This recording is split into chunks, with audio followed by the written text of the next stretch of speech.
What up, what up? So, got this car completely ripped apart, this whole front end. It's working all day, taking my intercooler out. You know, the delivery said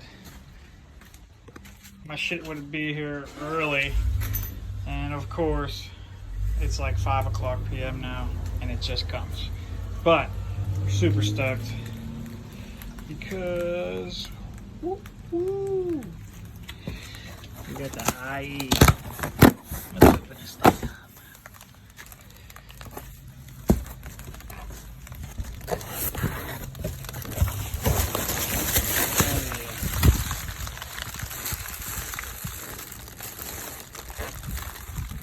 The FDS intercooler. Been waiting for so long for this damn thing. Let's see what else is in here. Charge pipes. Install guide. Looks like a little bit of swag in there. Koozie. All the hardware. Nice.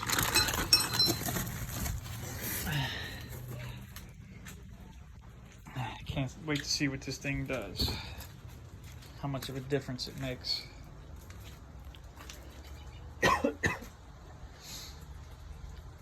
Stay tuned.